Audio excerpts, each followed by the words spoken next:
though. All right, so you know that Israel was one of the actually I think it was the first country to start rolling out the whole fourth jab. Right, you get your double boost on, and what they are finding is that for folks of a young, healthy age, and this was a case that you've heard even YouTube doctors, like actual doctors that are on YouTube, were talking about. Even though it was bizarre that they wanted to spend all this fucking time trying to jab up young people, there was no significant data that showed that young, healthy people were seen at any benefit to continue to get these fucking boosters. So look at this here. And this study was published by the New England Journal. It's right here. You can check it out. New England Journal of Medicine. And this is efficiency of a fourth dose for COVID mRNA vaccine against the Omni-Man variant. And it goes through all of this information. You can go check that out if that's something it is that you want to do. By all means, go do it. I'm gonna read this particular wrap up here, right here. And this is what it says. And it says it assessed the efficacy of a fourth dose, either the Pfizer or the Moderna vaccines, in healthy young people or healthy young healthcare workers at the Sheba Medical Center. Interim results showed that a fourth shot is immunogenic, safe, and somewhat efficacious,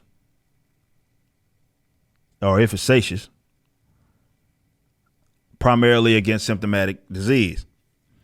A comparison of the initial response to the fourth dose with the peak response to a third dose did not show substantial differences in humoral response or in levels of Omicron specific neutralizing antibodies. And that's what the study authors concluded.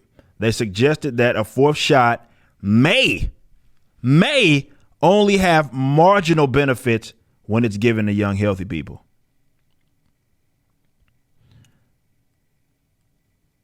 It did not assess the fourth dose among the older, more vulnerable populations. It says among the 600 participants, 270 of whom received either fourth dose of Pfizer vaccine or Moderna. We found no differences in both terms regarding antibody levels and in terms of neutralizing antibody levels, which reached a level similar to that measured a month after the third dose was administered.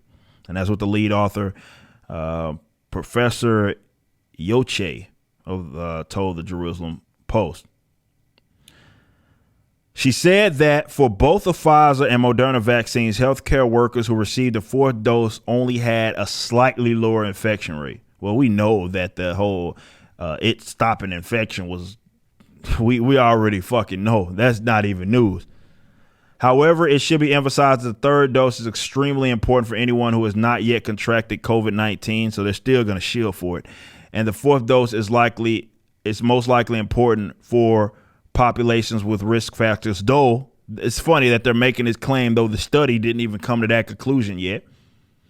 They're just saying that, yeah, it probably would potentially help you in the event regarding the populations with those risk factors.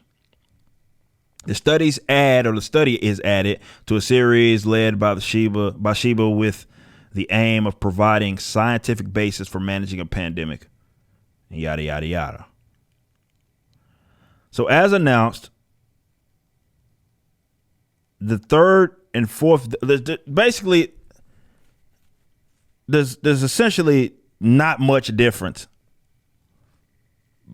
in getting a booster if you are young. Again, and to be fair, for the third fucking one, so the booster shot in general, they didn't do really a good job of proving that was ever necessary for the younger population. They just said, hey, go do it. And you had people around the world implementing different forms, though they're kind of relaxing them now, but different sort of passports coercing young people into getting it, even though the data, the people that say trust the science all the fucking time, the data did not show that that was something that they needed to get. Now, this is my thing. Now, I'm going to keep covering this. I've been covering this since March. And I've been virtually right on everything it was that I said. It's crazy how that happens, and I'm not a fucking doctor or anything. I'm just looking at the data that's available. But what I fear, mention this on News and Why It Matters, but what I fear is that all of the fucking criminals, especially in the medical institution, who perpetuated such a sham that was unscientific in the first place, yet for political reasons, they co-signed it. We know how crooked the FDA and the CDC is. Will there be, I don't know if they're getting their pockets laced up by pharmaceutical companies. They did produce 9 new billionaires, if I'm not mistaken. I don't really know what the reasoning is, or they're just evil pieces of shit. But what I fear is that all of those fucking people that participated in that are going to get away with their fucking crimes. Now we're moving on to Ukraine and Russia, and COVID doesn't even fucking exist for certain people. Though, yeah, of course it's still out there. It just depends on who you ask.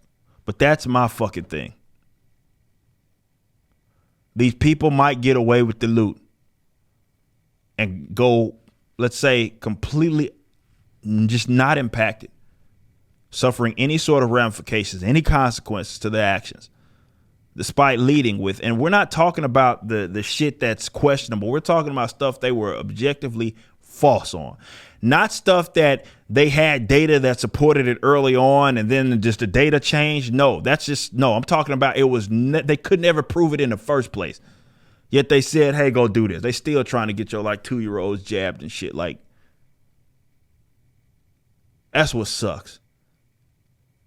Is they might get away with the loot. They might get away with it. That's going to fucking suck. You just listened to a clip from my podcast, For Canon's Sake, which is live throughout the week at 12 p.m. Central on youtube.com/YoungRipper59 and odyssey.com/@YoungRipper59. Be sure to check out my website, ericdjuly.com, so you can stay up to date with everything it is that I'm doing. You can also become a member and get access to a bunch of cool perks and exclusive content, which includes a social media hub where you can interact with myself and other members. It even has an app that you can get, which is now live in the Google and Apple stores.